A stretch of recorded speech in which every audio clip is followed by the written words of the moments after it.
Dan ada hal yang amat penting bahwa ada orang sering tertipu dengan macam-macam yang telah diberikan oleh Allah kepadanya. Ada yang tertipu dengan yang namanya ilmu, ada yang tertipu dengan namanya amal ibadah.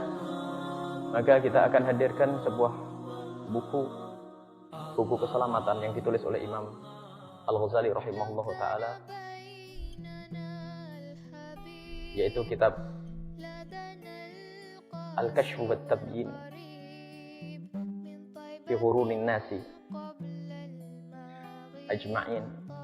Ini satu buku yang berbicara tentang orang-orang yang tertipu, dan ini wajib dibaca, wajib bagi ahli iman untuk membacanya dan memahaminya, karena nanti akan diingatkan semua oleh Imam Ghazali, apakah yang ustadznya, yang kiainya, yang ahli ibadahnya, yang kaya raya dengan hartanya, semuanya diingatkan oleh Imam Ghazali rahimahullah ta'ala agar tidak menjadi orang-orang yang tertipu. Maka ini harus benar-benar dihayati. Ini kitab besar, kitab karangan Imam Al-Ghazali rahimahullah ta'ala. Kita langsung saja. Bismillahirrahmanirrahim. Kita baca Fatihah kepada Imam Ghazali. Semoga Allah mengampuni beliau, mengangkat derajat beliau, dan mengembalikan kepada beliau manfaat ilmu yang telah beliau hadirkan. Dan semoga Allah menyambungkan kita dengan beliau di dunia dan di akhirat, mempertemukan kita kelak bersama beliau, bersama Nabi Muhammad sallallahu alaihi wasallam. Al-Fatihah. A'udzubillahi minasyaitonir rajim. Bismillahirrahmanirrahim. Alhamdulillahirabbil alamin arrahmanir rahim maliki yaumiddin. Iyyaka na'budu wa iyyaka nasta'in. Ihdinas siratal mustaqim. Siratal ladzina an'amta 'alaihim ghairil maghdubi 'alaihim waladdallin. Amin. Bismillahirrahmanirrahim. Segala sesuatu hendaknya dimulai dengan bismillah. Kul amrin dzibalin la yufta'u fihi bil bismillati aw bi bismillahirrahmanirrahim. Bahwa aqsa, dalam riwayat bahwa abtar. Segala sesuatu yang ada nilai baik secara lahir, jika tidak dimulai dengan bismillah, maka akan terpotong barokahnya. Baik secara lahir maksudnya, yang terlihat secara baik. Ada baik akan tapi secara batin, tapi secara lahir tidak baik, maka tidak bismillah.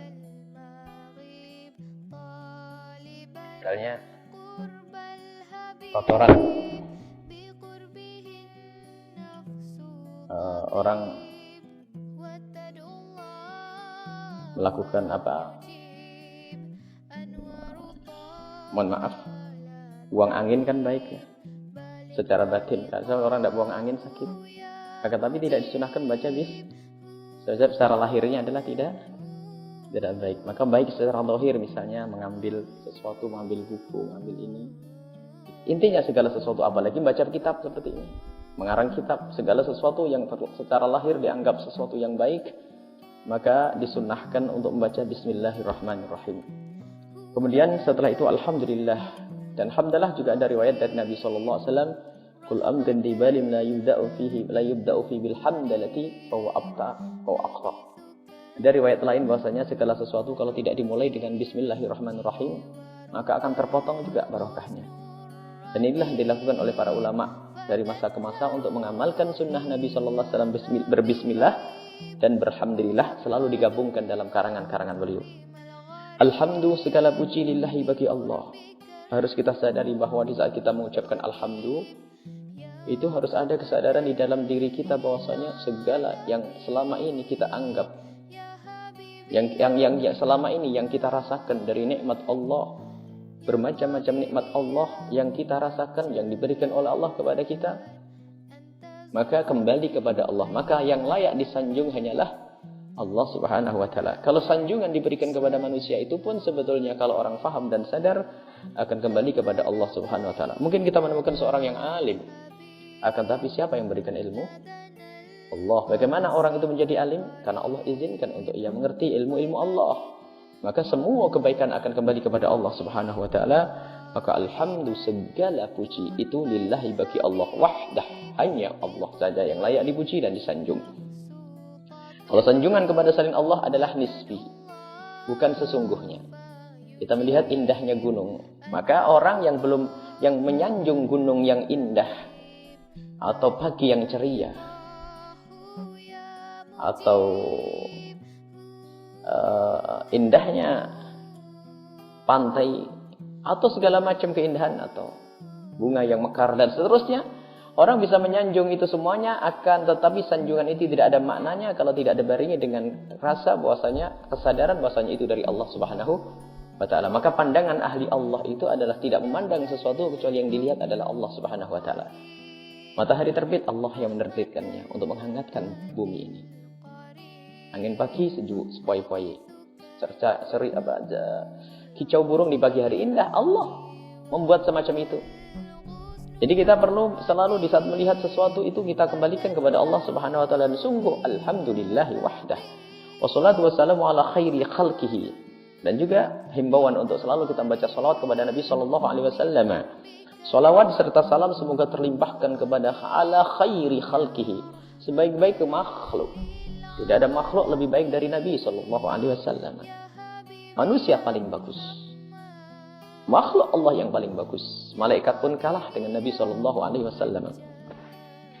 Nabi-nabi yang lainnya kalah dengan Nabi sallallahu alaihi wasallam sehingga beliau adalah paling bagusnya dalam segalanya. Lahir dan batinnya. Diri dan yang segala yang bersangkutan dengan beliau. Bukan beliau itu menjadi bagus pada diri beliau saja, akan tapi segala sesuatu yang ada sangkut pautnya dengan beliau menjadi sebaik-baiknya segala sesuatu. Maka Nabi paling bagusnya makhluk Allah, maka ketahuilah keluarga beliau paling bagusnya keluarga, umat beliau paling bagusnya umat, dan sahabat beliau paling bagusnya sahabat. Sehingga semua yang ada sangkut pautnya dengan Nabi akan menjadi sebaik-baiknya segala sesuatu. Kalau orang berbangga dengan cara berpakaian, jika bukan cara berpakaiannya Nabi, maka tidak pantas untuk dibanggakan. Sebab cara berpakaian yang paling bagus adalah cara berpakaiannya Nabi Muhammad SAW. Cara duduk yang paling bagus adalah cara duduknya Nabi Muhammad SAW, dan seterusnya. Rumusnya, karena Nabi Muhammad paling bagusnya makhluk Allah, maka segala sesuatu yang ada sangkut pautnya dengan Nabi, maka itu adalah sebaik-baiknya segala sesuatu. Bahkan umat Nabi Muhammad pun adalah sebaik-baik umat. Kuntu khaira ummatin ukhrijat linnas. Sebaik-baik umat yang dihadirkan oleh Allah di tengah-tengah bangsa manusia. Sayyidina Muhammad sallallahu alaihi wasallam. Tuan kita Nabi Muhammad itu. Tuan kita, dan benar-benar tuan yang sesungguhnya. Artinya tuan man sada ghairuhu fil ilmi wal hilmi. Sayyid itu adalah yang melampaui yang lainnya dari ilmu dan dari kearifannya. Sifat lemah lembutnya. Sifat kebaikannya melampaui yang lainnya itu sayyid. Dan sayyid untuk Nabi Muhammad adalah gelar yang sesungguhnya, karena yang mengajari adalah Nabi. Dalam hadis riwayat Imam Bukhari, Muslim dan Ashabus Sunan meriwayatkan bahwa Nabi Muhammad menggelari beliau dengan sayyid. Beliau berkata, ana sayyidu waladi Adam wala fakhr. Dalam riwayat ana sayyidun nasi wala fakhr. Dalam riwayat ana sayyidul mu'minina wala fakhr. Aku adalah sayyidnya anak Adam. Itu. Aku adalah sayyidnya anak Adam, dan aku tidak sombong dengan itu semuanya. Dan aku sayyidnya kaum mukminin, dan aku tidak sombong. Dan aku sayyidu waladi Adnan, aku adalah sayyidnya anak Adnan, dan aku tidak sombong. Jadi sayyid adalah gelar untuk Nabi sallallahu alaihi wasallam. Dan sangat dihimbau untuk mengucapkan sayyidina untuk Rasulullah. Tidak pantas kita menyebut Nabi, nyebut manusia saja dengan nama saja kurang pantas. Bagaimana menyebut Nabi? Tidak pernah kita berkelari. Bahkan Allah sendiri di saat menyebut Nabi Muhammad di dalam Al-Quran, tidak pernah langsung dengan nama beliau, pasti dibarengi dengan gelar kebesarannya. Apakah Rasulullah atau yang lainnya, atau Nabi dan sebagainya. Waktu menyebut Muhammadun, digelari setelahnya apa? Rasulullah, dan seterusnya. Ini jadi sangat-sangat pantas kalau ada umat Nabi Muhammad yang faham dan kenal Nabi, menggelari Nabi Muhammad dengan Sayyidina Muhammad sallallahu alaihi wasallam. Kata Imam Al-Ghazali rahimahullah taala, nafa'anallahu bi wa bi ulumihi wa bi ulumikum fid dharain amin. Beliau berkata bahwa i'lam, ketahuilah, annal khalqa, sesungguhnya makhluk Allah. Makhluk Allah tentunya di sini, makhluk di sini bukan semua makhluk. Lebih tepat di sini diarahkan kepada seperti kita manusia. Manusia, annal khalqa, manusia di sini kismani, dua kelompok, dua bagian. Mukallafun wa muhmalun. Yang pertama adalah orang mukallaf, yang kedua adalah orang muhmal. Orang mukallaf adalah orang yang bisa memahami sebuah perintah sehingga ia layak untuk mendapatkan kewajiban dari Allah Subhanahu wa taala. Seperti yang sering kami hadirkan bahwa Yang namanya orang mukallaf itu syaratnya 4. Orang baru disebut sebagai orang mukallaf yang berhak, yang layak untuk faham perintah, syaratnya 4. Ingat, yang pertama adalah orang itu harus berakal. Maka orang gila tidak faham khitab. Tidak faham perintah, namanya orang gila. Jadi harus berakal, akal.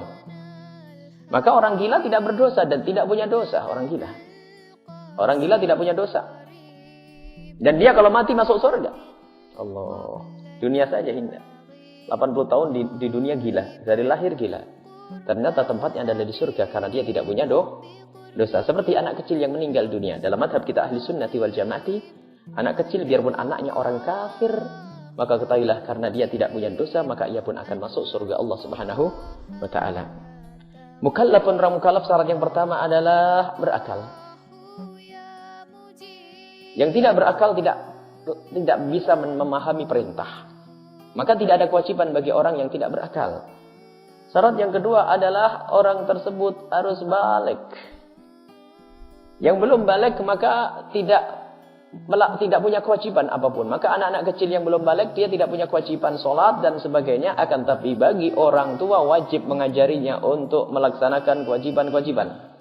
Ini yang sering dilalaikan oleh sebagian orang. Mentang-mentang anak kecil belum balik lalu belum wajib. Akan tapi orang tua lalai untuk tidak memerintahkannya, maka dosa bagi orang tua. Karena diperintahkan oleh Nabi SAW, muru auladakum bisolati inda sab'in. Yang mempunyai anak umur 7 tahun, hendaknya orang tuanya itu diperintahkan oleh Rasulullah, orang tuanya wajib mengajarinya sholat. Termasuk perintah-perintah yang lainnya, puasa, kita ajari puasa biarpun tidak sempurna. Puasanya hanya setengah hari atau seperempat hari. Termasuk mohon maaf yang sering dilalaikan oleh mungkin sebagian ahli ilmu juga, menutup aurat. Mulai 7 tahun anak gadis kita, anak putri-putri kita harus sudah kita didik untuk menutup aurat. Ini jangan sampai mentang-mentang dia belum wajib atau alasannya belum balik, lalu tidak kita ajari. Memang sang anak tidak berdosa karena dia belum balik. Sama artinya belum berakal sempurna. Akan tapi bagi orang tuanya yang membiarkannya adalah dosa. Mungkin sesaat dia bolong, lepas kerudungnya, sesaat lepas ini. Akan tapi harus kita mulai saat itu untuk membiasakan kewajiban-kewajiban. Termasuk yang namanya puasa seperti di saat bulan Ramadan ini. Biarpun nanti anak kita terus ajak sahur pagi, tatonya jam 8 minta sahur lagi karena usianya masih 7 tahun, 8 tahun.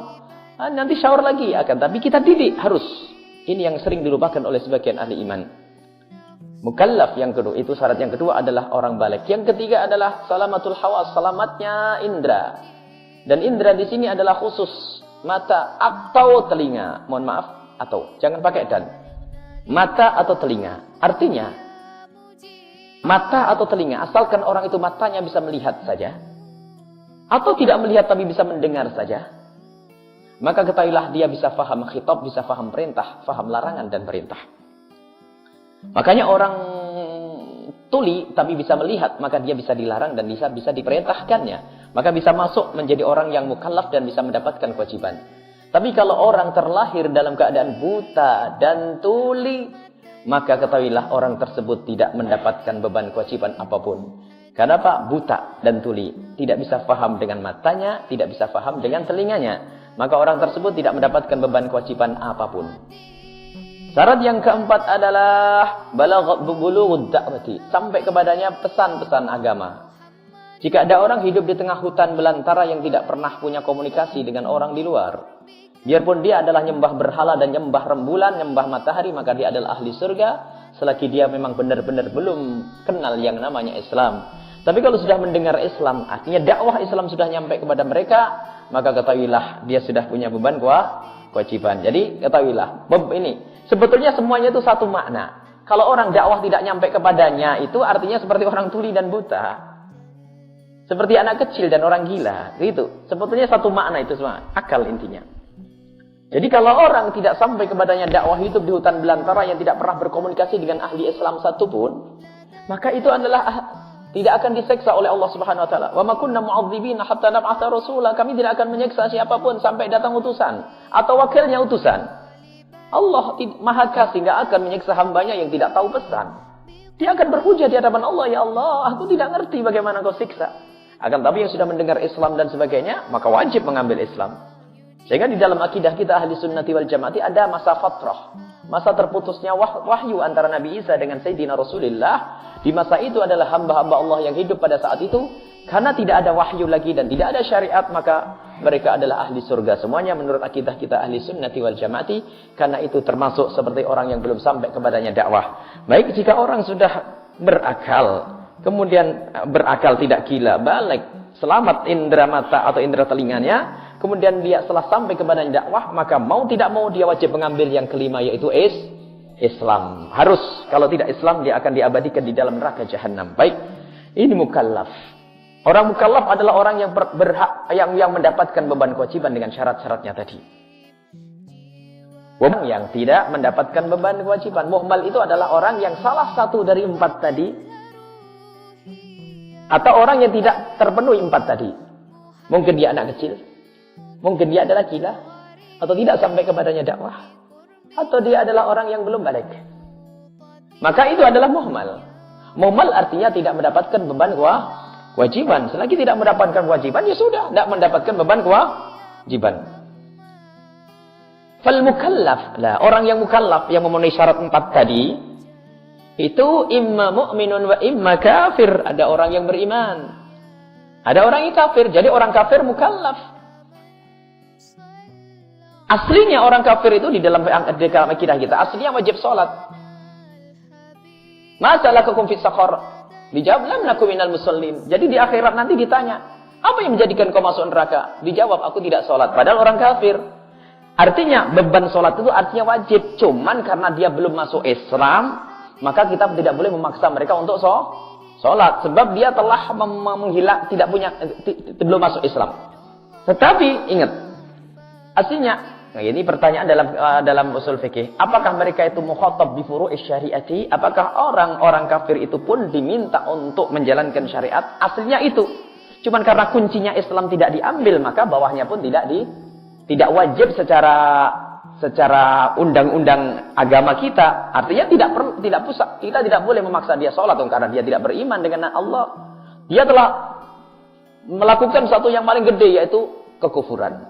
Tapi hitungan dosanya tetap dihitung. Orang kafir di samping kekafirannya itu yang luar biasa dosanya, dia akan dihukum di atas itu semua, atas sholat yang ditinggalkannya, atas macam-macam puasa yang ditinggalkannya.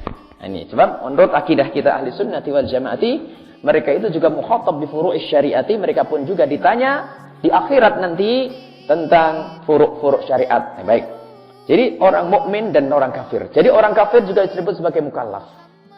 Artinya mukallaf dia juga punya kewajiban. Yaitu kalau kafir kewajiban pertama adalah masuk Islam. Orang kafir yang memenuhi syarat 4 wajib ngambil masuk Islam. Nah setelah seorang muslim mempunyai 5 ini, maka nanti wajib setelah itu cabangnya lagi mengambil kewajiban yang lainnya. Apa itu? Sholat, zakat. Sehingga syaratnya orang sholat apa wajib? Mukallaf. Kan ini masih apa? Ini ada mukallaf gitu. Jadi seorang kafir mungkin disebut sebagai orang mukallaf. Seorang mukmin mungkin disebut sebagai orang mukallaf. Maksud orang mukallaf tadi apa? Orang yang mendapatkan beban kewajiban. Baik, ini jelas. Jadi di sini nanti dijelaskan oleh Imam Ghazali dengan rinci. Jadi orang kafir ada yang namanya orang mukallaf dan orang kafir ada yang tidak mukallaf. Siapa itu? Orang kafir yang gila, anak kecil dan seterusnya. Dia kalau meninggal masuk surga. Tidak ada beban kewajiban, dia mati surga, masuk surga. Anaknya orang kafir mati dalam keadaan kafir bapaknya, tapi dia tidak bisa disifati sebagai seorang kafir, hanya nasab kafir. Akan tapi ketahuilah, dia adalah tidak punya beban kewajiban. Karena tidak punya beban kewajiban, maka dia tidak punya dosa. Kalau meninggal dunia adalah di surga Allah Subhanahu wa taala. Wal mu'minu qismani. Orang beriman itu ada 2 macam. Yang pertama ta'iun wa 'asin. Yang pertama adalah orang taat, yang kedua maksiat. Memang selama ini di lapangan atau di kenyataan ini kita bisa menyaksikan ahli iman itu ada 2, yang ahli taat dan ahli maksiat. Beriman tapi dia melanggar ini. Ada beriman, Masya Allah, kerjaannya antara masjid, membantu orang lain, sholat, ibadah, para kekasih Allah. Ada lagi asin, ahli maksiat.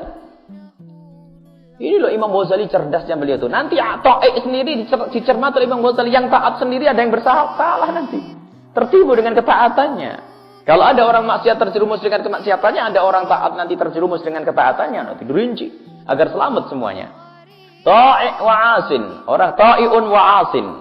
Yang pertama adalah orang yang patuh kepada Allah, yang kedua adalah orang maksiat. Jadi orang mukmin ada dua lagi dibagi. Wa kullu wahidin minat ta'i'ina wal 'asina, dan salah satu dari orang yang taat dan orang yang bermaksiat itu yang qasimu ila qismaini, terbagi dua lagi. Orang maksiat atau orang taat itu ada alimun wa jahilun. Ada orang taat alim,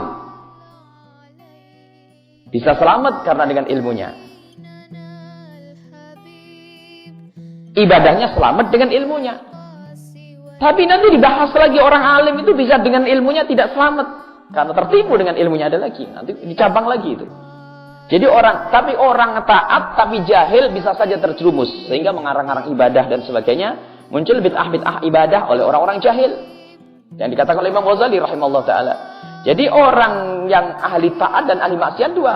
Orang taat ada yang jahil, ada yang alim. Yang alim ini akan selamat ibadahnya secara zahir karena dengan apanya? Dengan ilmunya. Yang jahil bisa salah-salah. Tapi taat kepada Allah Subhanahu wa taala. Maka nanti agar ini oleh Imam Ghazali digugah. Yang bodoh maka belajarlah. Nah, nanti setelah itu cabang lagi. Yang taat alim pun ternyata nanti ada yang tertipu dengan ilmunya nanti. Jadi subhanallah ini. Imam Ghazali rahimahullah ta'ala dengan buku ini memang luar biasa. Tidak ada yang selamat nanti. Dipukulin semua oleh Imam Ghazali itu. Cambuk semuanya oleh Imam Ghazali. Maka harus dibaca oleh semuanya ini. Tsumma ra'aitulah, kata Imam Ghazali. Kemudian aku lihat. Al-ghururu, ada ketertipuan. Laziman, mau tidak mau, selalu ada. Li jami'il mukallafina, kepada semua orang mukallaf ini, termasuk yang taat dan yang maksiat, yang alim dan yang bodoh. Jadi li jami'il mukallafina, kepada semua orang mukallaf. Al mu'minina, yang beriman, wal kafirina, bahkan yang beriman dan yang kafir. Illa, kecuali man asamahullahu ta'ala, kecuali man orang asamahullahu, yang dijaga oleh Allah Subhanahu wa taala. Dan kata Imam Ghazali, alhamdulillah, wa anna bihamdillahi, dan aku, kata Imam Ghazali, bihamdillahi, segala syukur hanya untuk Allah. Akshifu ghururahum, aku telah bongkar ketertipuan ini. Wa ubayyinil illata, dan aku jelaskan kenapa orang alim ini tertipu, kenapa ahli ibadah ini tertipu, kenapa si fulan tertipu. Wa uwaddihuhu, dan aku jelaskan ghayatal idahi, dengan sejelas-jelasnya. Wa ubayyinuhu, dan aku terangkan ghayatal bayani, dengan keterangan yang sangat terang. Bi aujazi, dengan seringkasnya, ma yakunu, sesuatu minal isyarati, dari isyarat-isyarat yang aku hadirkan. Jadi kalimat-kalimat yang dihadirkan Imam Ghazali itu cukup bagi orang yang mau berpikir. Isyarat itu adalah, ya kan isyarat itu adalah termasuk kalimat, bisa saja isyarat kalimatnya pendek tapi memberikan makna yang luas. Atau gini, jadi faham. Maksudnya tidak dijelaskan dengan penjelasan yang panjang lebar, akan tapi ringkas, tapi mengena. Itu akan dijelaskan oleh Imam Ghazali rahimahullahu taala. Kemudian setelah itu, wal maghruru minal khalqi, diterangkan lagi, lihat, yang tertipu dari makhluk-makhluk Allah, ma'adal kafir, selain orang kafir. Kalau orang kafir sih jelas, ketertipuan orang kafir sangat jelas. Sekarang selain orang kafir nih, yang hadir, kata maksudnya Imam Ghazali, yang baca buku ini, itu, yang belajar ini, orang ahli iman nih, ma'adal kafirin, selain orang kafir itu yang tertipu ada arba'atu asnaf, ada 4 golongan. Sinfun minal ulama. Imam Ghazali taruhi pertama ini. Kelompok pertama adalah ulama yang tertipu, nanti habis nih, perlu baca ulama. Dipikir masuk surga, ternyata nerakanya paling dalam, naudzubillah. Semoga ulama kita ahli surga semua. Ini harus dipelajari. Sinfun minal ulama. Kelompok pertama adalah golongan ulama tertipu. Wan sinfun minal ubbad, wa sinfun minal ubbadi. Yang kedua adalah dari ahli-ahli ibadah. Sinfun minal ubbadi, bukan ibad ya, ubbad, ahli ibadah. Di dhammil ain, ubbad. Kelompok yang kedua adalah dari ahli ibadah. Ahli ibadah tertipu banyak. Dan Imam Ghazali lebih panjang lebar lagi menjelaskan dalam kitab Ihya Ulumuddin-nya. Wa sinfun min arbabil amwali, yang kedua adalah dari pemilik kekayaan harta. Allah. Yang punya harta tertipu. Wa sinfun minal mutasawwifati, Kelompok yang keempat adalah orang yang bercimbung di dunia tasawuf, tapi tasawuf sesat maksudnya. Jadi Imam Ghazali ahli tasawuf, tapi belum mencermati ada orang di dunia tasawuf. Guru tarekoh pendusta, guru tarekoh palsu, ngaku-ngaku jadi wali, ngaku-ngaku ketemu nabi, segala macam. Jadi nanti akan dibahas oleh Imam Ghazali rahimahullah ta'ala bahwa ada orang ngambil dunia tasawuf, itu ternyata mereka tertipu. Ya, guru tarekoh. Misalnya banyak guru tarekoh yang kata Dr. Muhammad Said Ramadan Al-Buti di Syam, ada guru-guru tarekoh di Syam itu ada yang jadi murid saja tidak pantas, apalagi jadi guru. Bapaknya, dia nggak pernah kenal dunia keagamaan, dunia kebaikan, dunia ibadah. Gara-gara bapaknya meninggal dunia, langsung makom anaknya, makom bapaknya turun ke dia. Ini kan musibah. Makomnya banyak, lihat. Oh, apalagi di Indonesia Raya ini. Kalau sudah namanya guru tarekoh itu lebih digemari daripada guru ilmu. Tapi ingat, ada guru tarekoh yang soleh-soleh. Sebab tarekoh itu hak. Cuman Imam Ghazali menghadirkan ini agar awas hati-hati dengan siapa kau berguru tentang tarekoh. Adakah ilmu di dalam dirinya? Adakah warok di dalam dirinya? Adalah khusyuk di dalam dirinya. Itu yang tidak kita jadikan guru dalam kehidupan kita. Bukan kita sekedar ramainya orang lalu kita datangi, ternyata dia Masya Allah tertipu. Seorang guru tarekoh tangannya gelangnya gelang emas. Bagaimana? Di rumahnya ada patungnya, katanya sudah sampai kepada Allah Subhanahu wa taala. Sudah seittifaq patung adalah haram. Gelang emas adalah isma haram. Jadi ini ada guru-guru tarekoh yang sengaja dibuat-buat kayaknya aneh-aneh biar dianggap cepat jadi wali. Ini disebut nanti oleh Imam Ghazali rahimahullah taala, awas. Tasawuf adalah hak. Tapi ada pencoreng-pencoreng, ada pencoleng-pencoleng dan penjahat-penjahat tasawuf nanti insyaallah. Maka harus kita baca sampai akhir. Wal ma nabda bihi. Ini Imam Ghazali akan memulai sepintas saja. Wa awwalu ma nabda bihi ghururul kuffar. Yang akan aku mulai mula-mula di sini adalah tertipunya orang kafir. Maksudnya setelah jelas orang kafir, paling tertipunya orang. Setelah itu kita tinggalkan, baru ngurus diri sendiri. Wa ghururuhum kismani. Ketertipuan orang kafir itu ada dua macam. Ketertipuan orang kafir itu ada dua macam. Yang pertama adalah kismun, yang kelompok atau bagian yang pertama adalah gharratul hayatud dunya, tertipu dengan kehidupan dunia. Wa kismun gharrahu billahi al-gharuru. Sekelompok lagi orang-orang kafir yang tertipu oleh setan sehingga tidak kenal Allah. Gharrahu billahi, menipunya billahi, ya, sehingga menjadi ia tidak kenal Allah, jauh dari Allah. Siapa nipu? Al-gharuru, setan. Jadi yang menjadikan orang kafir tertipu itu ada dua. Yang pertama dunia. Yang pertama dunia, yang kedua adalah setan yang telah menjerumuskannya. Sebab setan sudah berjanji. Setan sudah berjanji akan menjerumuskan. Wa bi'izzatika, bersumpah setan kepada Allah, bi'izzatika Allah ughwiyannahum. Sungguh demi kemuliaanmu ya Allah. Setan kenal Allah. Dan paling kenalnya Allah. Bukan tidak beriman kalau Allah itu Tuhannya. Beriman, yakin Allah itu Tuhannya. Akan tapi lihat, memang itu adalah nasib tersesatnya. Dan dia sudah dikutuk oleh Allah Subhanahu wa taala. La ughwiyannahum ajmain. Aku akan jerumuskan mereka semuanya, lihat. Illa ibadaka, kecuali hamba-hambamu, minhum, dari mereka al-mukhlasin, yang terpilih menjadi ahli iman. Jadi yang selamat nantinya, selamat dari kekafiran adalah ahli iman. Jadi semua akan dikeluarkan oleh setan masuk kepada kekafiran. Dan ini janjinya setan. Makanya yang menggoda, yang menjadikan orang kafir nanti tertipu ada dua. Yang pertama adalah dunia. Yang kedua adalah dunia, pemahaman tentang dunia, kesalahpahaman mereka tentang dunia. Seolah-olah dunia itu abadi baginya, seolah dunia itu adalah seterusnya. Padahal dia sebetulnya bisa, kalau mau belajar, yang kaya hari kemarin pun meninggal. Bapaknya pun yang kaya raya juga meninggal. Akan tapi dia tertutup mata hatinya. Sehingga, ya lihat, kehidupan yang diurus adalah dunia. Maka mereka tertipu dengan dunia, menjadilah seorang kafir. Yang kedua, tertipu oleh setan. Dan insya Allah akan kita lanjutkan pada pertemuan yang akan datang. Insya Allah. Bismillah, kita baca doa. Semoga Allah menjaga kita dari ketertipuan. Di saat menjadi alim, semoga menjadi alim yang tidak tertipu. Di saat menjadi ahli ibadah, semoga menjadi ahli ibadah yang tidak tertipu. Di saat menjadi orang kaya, semoga menjadi orang kaya yang tidak tertipu.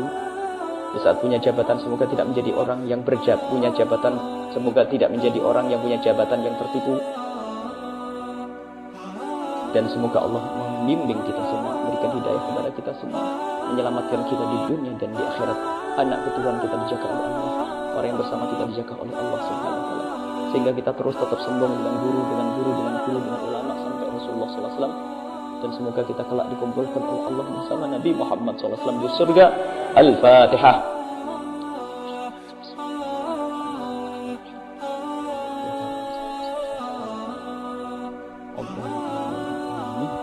Assalamualaikum warahmatullahi wabarakatuh.